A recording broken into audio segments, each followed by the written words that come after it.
इकबाल साहब, ये बात हो रही है कि ऑब्वियसली बढ़ गई है। हमने सेकंड टेस्ट मैच देखा। क्या ये कहना सही होगा इकबाल साहब कि हमें कहीं ना कहीं अब पता चल रहा है कि पाकिस्तान के पास क्या स्ट्रेंथ है? क्योंकि हम फास्ट बॉलर्स पे बहुत डिपेंड कर रहे थे अपने पिछले कुछ टाइम फ्रेम में, और अपने स्पिनर्स को हमने बिल्कुल इग्नोर कर दिया था, बट इवेंचुअली वही आए हमें बचाने। इतने महीनों बाद हमें घर पे जीत मिली। सवेरा देखें, अगर हकीकत की निगाह से देखा जाए तो जो भी होम टीम होती है वो अपना होम एडवांटेज लेती है, अपनी कंडीशंस के मुताबिक खेलती है। आप इंडिया की एग्जांपल ले लें कि जब इंग्लैंड ने इस साल के अवाइल में भारत दौरा किया था तो भारत ने अपनी मर्जी के मुताबिक ट्रैक्स बनाए थे, उन्होंने फास्ट बॉलिंग ट्रैक्स नहीं बनाए थे। आज से साउथ अफ्रीका और बांग्लादेश का जो टेस्ट मैच शुरू हुआ है मीरपुर ढाका में, वहां पर भी टर्निंग ट्रैक है। आज पूरे दिन में 16 विकेटें गिर चुकी हैं। तो आप अंदाजा लगाएं कि जो मुल्क अपनी कंडीशंस के मुताबिक, अगर आप इंग्लैंड लेंगे तो इंग्लैंड आपको स्पिन ट्रैक तो नहीं बनाकर देगा। वहां की जो पिचेस की कंडीशंस है वो स्टीमिंग विकेट्स होती हैं, बाउंसी विकेट होती हैं। न्यूजीलैंड ऑस्ट्रेलिया की एग्जांपल ले लें तो इससे पहले हम तजर्बात कर रहे थे। जो हमने बांग्लादेश के खिलाफ रावलपिंडी में पहला टेस्ट मैच खेला, उसमें हमने 4 फास्ट बॉलर शामिल कर लिए और क्या हुआ, हमें शिकस्त का सामना करना पड़ा। फिर हमने पैनिक बटन दबाया, हमने जो है स्पिनर को भी शामिल किया, जीत सके। तो अब जो स्ट्रेटेजी आपने मुल्तान में अडॉप्ट की थी, I think that paid of, और 20 की 20 विकेटें स्पिनर्स ने हासिल की हैं। मुझे लग रहा है कि पाकिस्तान जो है जाहिद महमूद की जगह एक आध सीमर अपनी टीम में शामिल करेगा, क्योंकि ड्राई विकेट अगर होगी तो थोड़ा सा गेंद जो है रिवर्स स्विंग होने के चांसेस होते हैं। और जिस तरह गर्म और नर्म की बात कर रहे थे जाहिद साहब, तो वहां पर थोड़ी सी नमी की वजह से भी पिच को जो सुखाया जा रहा है, तो इसका मतलब है वहां नमी है इस्लामाबाद में और मौसम वहां का डिफरेंट है। तो मुझे लग रहा है कि पाकिस्तान जो है, और इंग्लैंड पहले ही कह चुका है कि वो लेग स्पिनर रेहान अहमद शामिल कर सकता है, जिन्होंने आपको याद होगा 22 में कराची टेस्ट में 5 विकेटें हासिल की थी। तो अब देखते हैं क्या सूरत हाल होती है। लेकिन पिचेस बनाना, जो आपने सवेरा सवाल किया, वो बोर्ड की अपनी डिस्क्रिशन पर होता है, अपनी होम कंडीशंस पर, अपने एडवांटेज के मुताबिक होता है। अच्छा बेग साहब, जब मुख्तलिफ चीज़ें चल रही हैं, टेस्ट मैच भी चल रहा है पाकिस्तान में, इंटरनेशनल क्रिकेट हो रही है, साथ ही साथ पाकिस्तान क्रिकेट बोर्ड में भी मुख्तलिफ चीज़ें हो रही हैं। जैसे हम देखते हैं फ़खर जमान खबरों में है, वो खुद पाकिस्तान क्रिकेट तो नहीं खेल रहे हैं, लेकिन क्रिकेट की जो मामला था दीगर उनकी वजह से खबरों में है। क्या वाकई फ़िटनेस टेस्ट, या फिर उन्होंने कोई इंटरनेशनल क्रिकेट के जो डायरेक्टर हैं उनसे, उनके बारे में कोई बातचीत की, या फिर हम ये समझते हैं कि शायद बाबर आजम के बारे में जो ट्वीट कर दिया उस मामले में अब लग रहा है कि शायद उस साइड पर हो रहे हैं? देखें इमरान, ये पाकिस्तान क्रिकेट का अलमिया है कि जिसे पिया चाहे वही सुहागन वाली बात है। आपको याद होगा एक connection camp Pakistan cricket board ने ऑर्गेनाइज किया था, जो खिलाड़ी लाहौर आए और फिर लाहौर आकर चेयरमैन साहब पिंडी में थे, बातचीत हुई और उसमें फ़खर जमान ने खुलकर अपनी राय का इजहार किया था और उन्होंने कहा था कि एनओसी के हवाले से। तो मुझे लग रहा है कि कहीं ना कहीं फ़खर जमान को इंतकामी कार्रवाई का निशाना बनाया जा सकता था, लेकिन सोने पे सोने ट्वीट कर दिया बाबर आजम की हिमायत में। आमिर ने भी ट्वीट किया, लेकिन आमिर चूंकि सेंट्रली कॉन्ट्रैक्टेड नहीं है, फ़खर जमान सेंट्रली कॉन्ट्रैक्टेड है। और एक वक्त था कि फ़खर जमान का नाम लिया जा रहा था ऑस्ट्रेलिया के खिलाफ होम सीरीज के लिए, जो ऑस्ट्रेलिया में हो रही है, 3 T20 और 3 वनडे के लिए, कि शायद उन्हें कप्तानी का भी उम्मीदवार के तौर पर वो सामने आ सकते हैं। लेकिन इस वक्त सूरत हाल फ़खर जमान के हक में नहीं है और हमारे यहाँ ये अलमिया है कि हम खिलाड़ी को शो कॉज नोटिस देते हैं। उन्होंने जवाब दे दिया शो कॉज नोटिस देकर, शायद आपके इल्म में होगा, आज मैंने पढ़ा है कि उन्होंने जो जवाब दिया है बोर्ड को,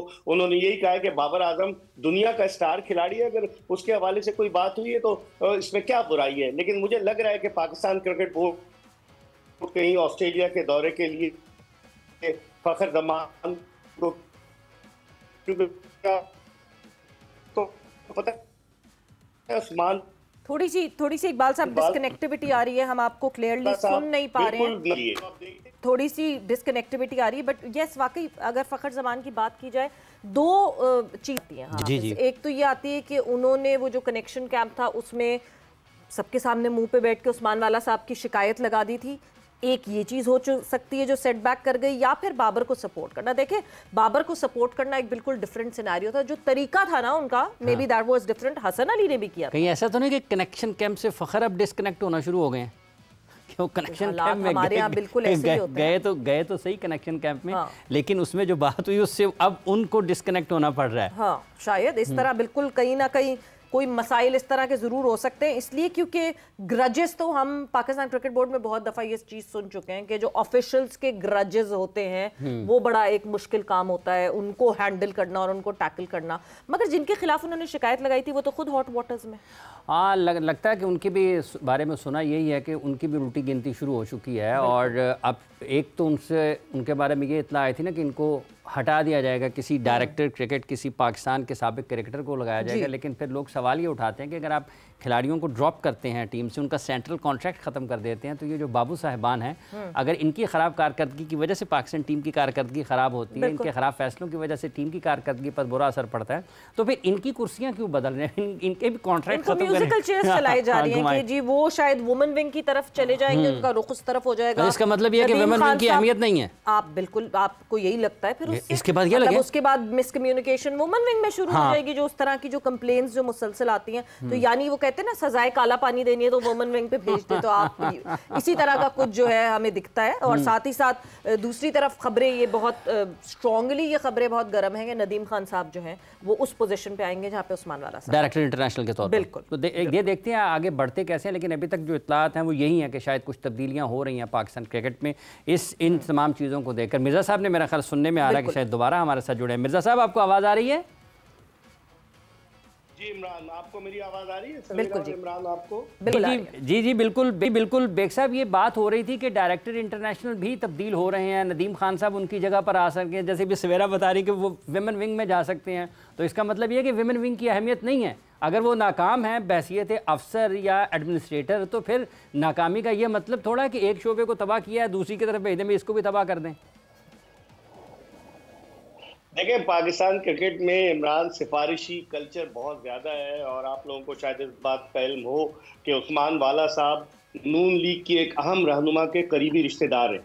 और जब ये इनकी डिग्री का मामला हुआ था गुज़िश्ता चेयरमैन के दौर में और इनकी डिग्री मांगी गई थी, तो उस वक्त इन्होंने होटल का डिप्लोमा जमा कराया था। अब अल्लाह ताला की कुदरत देखिए कि माशाल्लाह से वो पाकिस्तान क्रिकेट के डायरेक्टर इंटरनेशनल क्रिकेट बन गए और बहुत सारे मसाइल जो हैं उनके होते हुए दरपेश हुए। लेकिन पाकिस्तान में यही होता है, पाकिस्तान क्रिकेट बोर्ड में लोग आते हैं लेकिन जाते नहीं हैं। जाएंगे तो वो अपनी मर्जी से ही। तो अब देखें, वाला साहब को कहीं और भेज देंगे, उनकी खिदमात कहीं और ले लेंगे। और यही होता है कि jack of all master of none. But Iqbal साहब, हम इतने अरसे से, मतलब आप तो बहुत सालों से पाकिस्तान क्रिकेट कवर कर रहे हैं, ये मसला हमेशा रहा है पाकिस्तान क्रिकेट बोर्ड का, कम्युनिकेशन गैप, प्लेयर्स के साथ कम्युनिकेशन नहीं होती। बहुत दफ़ा पास्ट में भी ऐसा होता आया है कि प्लेयर्स एक साइड पे हो गए और पाकिस्तान क्रिकेट बोर्ड एक साइड पे हो गया। इसको सॉर्ट आउट करने का कोई तो तरीका होगा, कोई तो मिडिल वे होगा कि नहीं जी ये इकदाम पाकिस्तान क्रिकेट बोर्ड ले कि उसके बाद से कनेक्टिविटी रहे प्लेयर्स की और पाकिस्तान क्रिकेट बोर्ड की।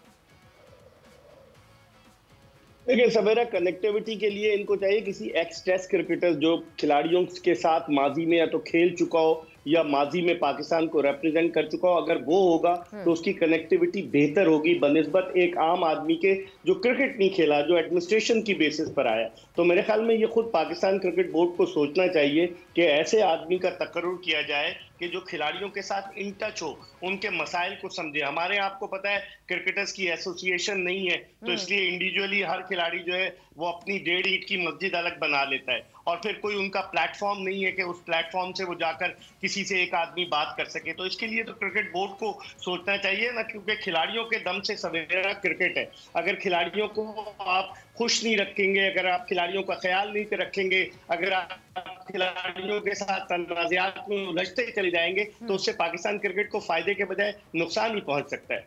बिल्कुल, और शायद इसी वजह से हमें दिखता है कि किस तरह मैनेजर्स इतने एम्पावर हो जाते हैं प्लेयर्स के, क्योंकि ये गैप है। और ज़का अशरफ साहब ने कहा भी था कि ये तो सब के सब उसके हाथ में। अच्छा बेग साहब, ये जो हम इस टेस्ट मैच की बात करते हैं, यही लोग पहले काम कर रहे थे, एक आकिब जावेद आए हैं और सब कुछ बदल सा गया है, शायद मुतहर्रिक हो गए। तो आप समझते हैं कि फैसला साजी की जो कुव्वत थी उसमें कमी थी और आकिब के आने से अब फिर सब के सब उस तरफ देख रहे हैं?